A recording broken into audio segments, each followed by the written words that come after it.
Okay, so let's go ahead and get started.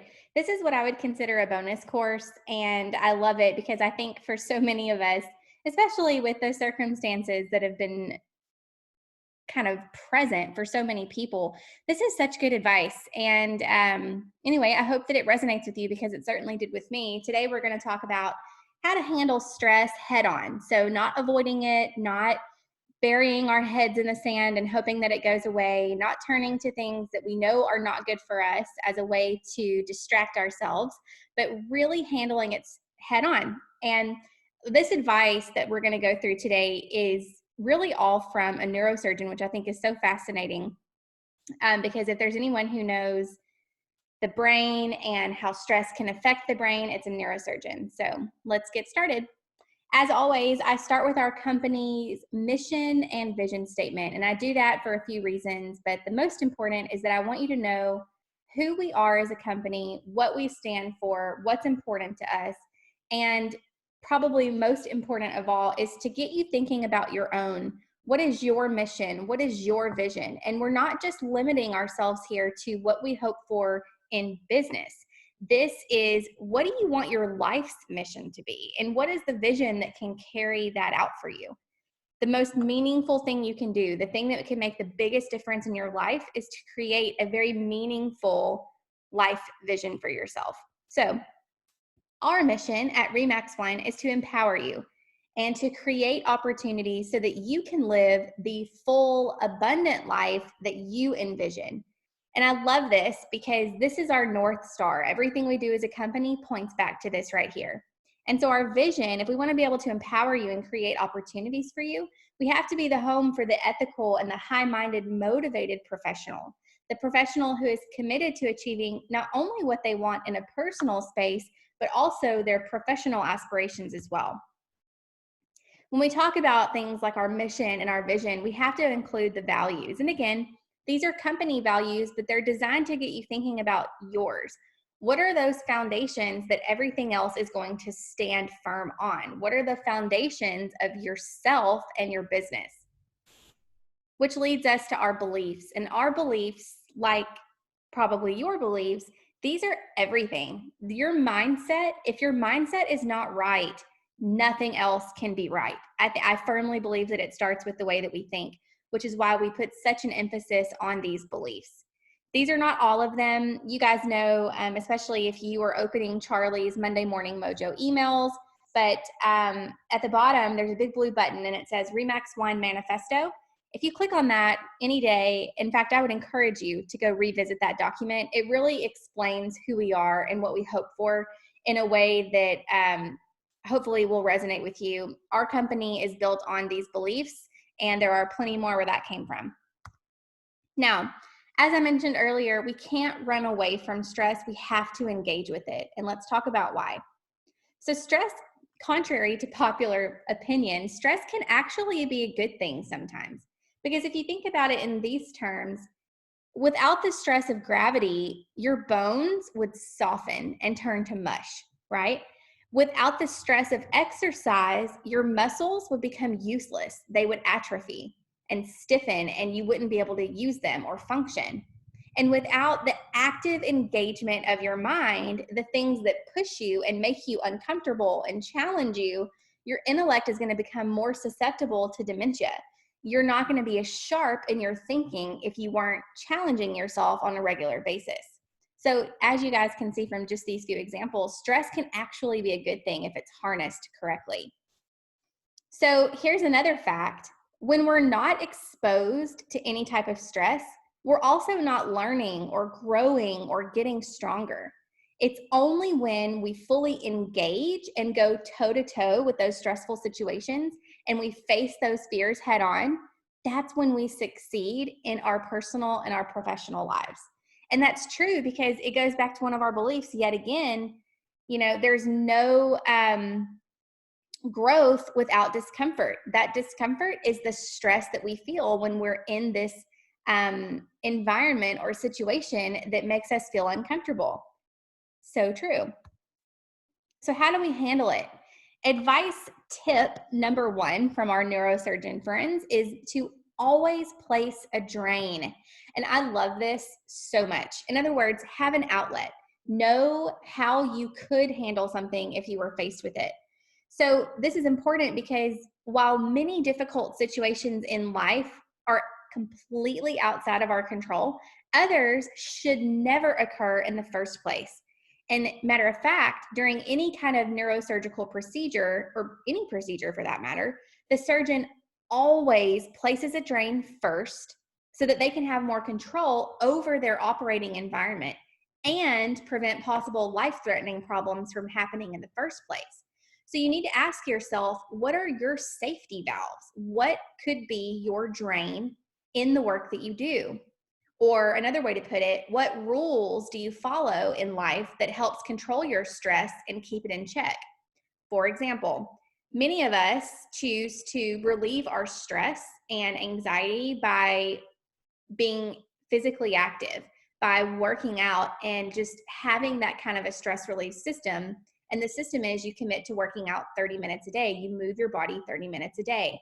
For others, maybe that safety valve or the drain is your knowledge of the contracts. You would never go into a negotiating platform or a negotiating situation scenario that you weren't confident in. You being confident is the drain in this situation because everything funnels through that. It gives you more control over the environment. Okay. Here's another example for you when it comes to placing a drain. Maybe in the world that we live in, you suffer from the feeling of overwhelm for having too many emails. So one way to manage stress in the workplace is by dealing with your overloaded email inbox. So if you find yourself drowning in emails, especially with unanswered messages from months ago that are still sitting in your inbox, wipe the slate clean. And I know that sounds super scary and a lot easier said than done, but odds are if you have not opened those emails in months and they're still sitting there, they're completely irrelevant and obsolete at that point. If you're too afraid to delete them altogether, then I would recommend that you move them into a folder that gets it out of your inbox. This email bankruptcy is going to allow you to stay in the current moment instead of harping on what you haven't opened months ago, and it's going to keep your thoughts focused on the here and now. Okay, advice or tip number 2, never cut what you can't see. And I love this one. So just as light and magnification are critical for surgeons, making a decision under pressure first requires shining a light on the issue and studying it a lot more closely in order to determine its true nature and its ultimate solution. So I want you to look at a situation from multiple perspectives, dissect the problem, and then and only then fix it. So another way to put this is you would never want to just react or fly off the handle until you can take a step back, look at the situation, look at it from the other person's point of view, try to look at it from a completely third point of view, really understand what is the root of the problem, and then dive in and fix it. Number 3, it's okay to get a second opinion. And I love this because it kind of goes with the second one that we just covered. You want to avoid that first reaction to any type of stressful event because typically it's going to be the wrong reaction. We are emotional creatures, and sometimes those emotions can be good, other times they can be counterproductive. So typically when you are feeling under pressure or stress and you react, that's normally not the right reaction that's going to get you closer to what you want to accomplish. So instead, I want you to focus on finding ways to depersonalize the situation, removing the emotions from the decision-making process, and truly try to think of yourself as neutral. This is really going to help to make smarter choices based on facts that you can measure, along with the different perspectives, rather than just shooting from the hip and feeling those off-the-cuff feelings. So if you find yourself stressed or nervous or pressured, don't always leave the decision on your own shoulders. If you need to think outside of yourself, it's okay to get another opinion from somebody that you trust, like a friend, a partner, a colleague, a mentor, somebody that can give you an unbiased assessment. That's always, always recommended than that emotional first gut instinct response. So let's look at some more tips and advice. When it comes to stress, sometimes that stress can come from doing things that we don't really want to do or things that we don't really have a passion for or a connection to. So I would suggest in a lot of the professional development articles that I read, dive into what you truly care about or connect your work to something that you truly care about. And I love this at the top in blue. It's impossible to tell a thinker to stop thinking. When it comes to stress, Churchill said he always managed it by focusing instead on the things that he did love. So dive deeply into what it is that you care about. This alone allows your brain to rest from the things that you perceive as being tiresome or mundane in nature. And then when it's time to get those same types of mundane things done, sometimes that little break where you can really focus on the things you love is just what your brain needs in order to carry out the mundane tasks that you don't really care about doing. Okay, number 5, slow down to speed up. And this kind of seems a little counterproductive, but let's kind of break this out a little bit. So, you know that running a business comes with a to-do list that truly never ends. And it's easy to get caught up in that feeling of turbulence that comes along with that. So, when you're feeling those feelings that start to bubble up, it's okay to slow down and take a look at your list and identify what are the most vital tasks that are going to maximize the impact that you're trying to have. Slow down and identify the things that have the most value as they relate to your goals and the results that you're trying to get. Next, take inventory of how you're using your time and then refocus that energy in the right places, in the vital places. It's funny because today in the Goal Getters Facebook community, which by the way, if you guys are not a part of that, I would recommend it because there's goodness happening there. But, one of this week's topic is my only limit is time. When you truly take that to heart and you believe that, you force yourself to view time as truly limited. And when you do, it really nudges you and pushes you toward the things that you know you have to do in order to get to where you want to go results wise and getting closer and closer to your goals. So you're not going to be interested in just doing whatever. You're going to be interested in doing the things that you know have to be done, those vital actions and activities that have to happen. That's what this one is talking to. Okay, number 6, treat the core of the stress, not just the symptoms. So it's all about identifying what is causing me to feel this way. It's not slapping a Band-Aid on it. It's really understanding what is the root cause of what is causing me to feel uncomfortable or stressed. And this is going to help you to permanently reduce your stress levels, but you can't fix it if you don't know what it is.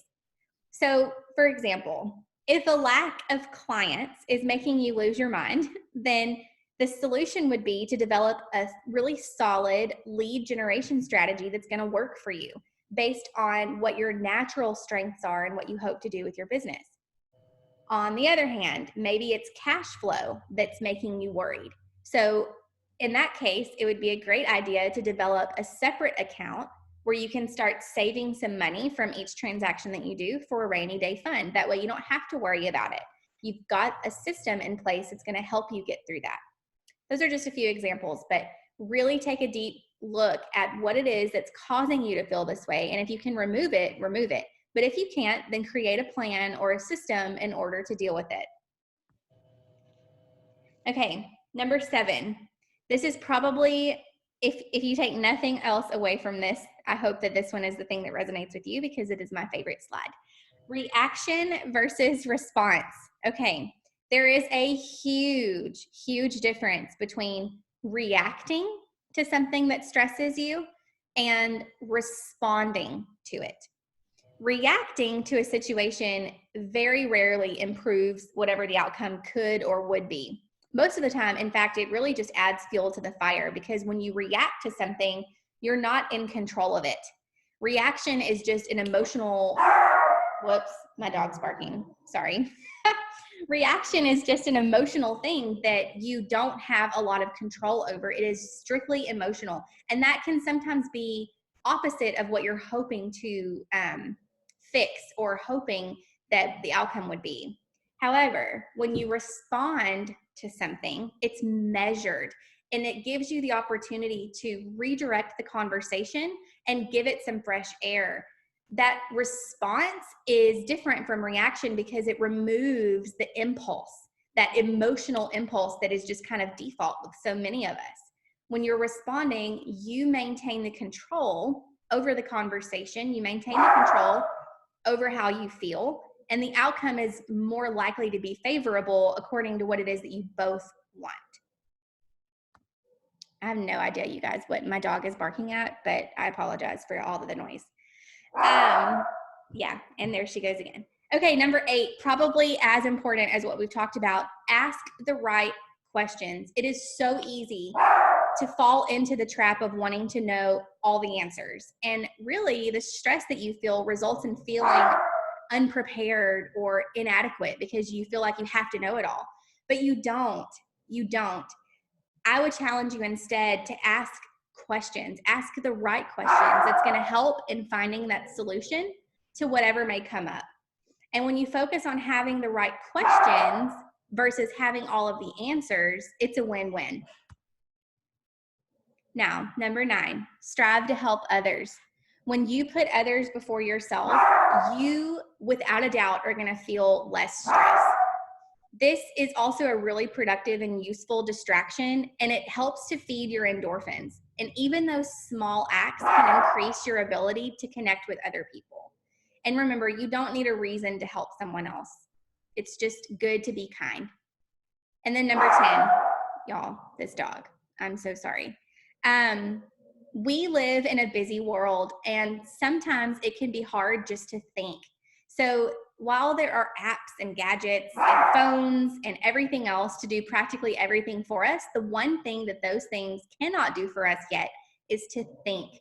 So even if you only have 10 minutes to yourself every day, use those 10 minutes to focus your thoughts on something simple.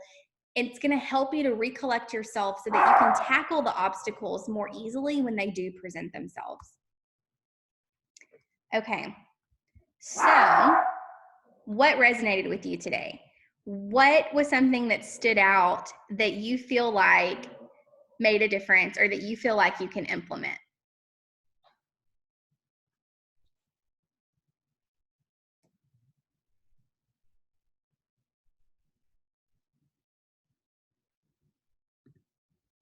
Go ahead, Janet. Go ahead and unmute yourself. Hi there. Hello. Am I the only one here today? Yes, Sherry Hummel was here earlier, but I told her because it was just she and I for a little bit, and I was like, listen, I can do this or not, but I just decided to go through it, and if anybody else came on, then yay. Yeah. Well, that's cool. It's a good program. I like it, and I love the part about considering considering not reacting versus planning out a measured response. Yeah. And I think that's really what that's what gets me there when I do it successfully. Yes. That seems to be the key. And I actually tuned in on at 6:30 today that stress me out every time I get in rhythm. Mm-hmm. Every time they're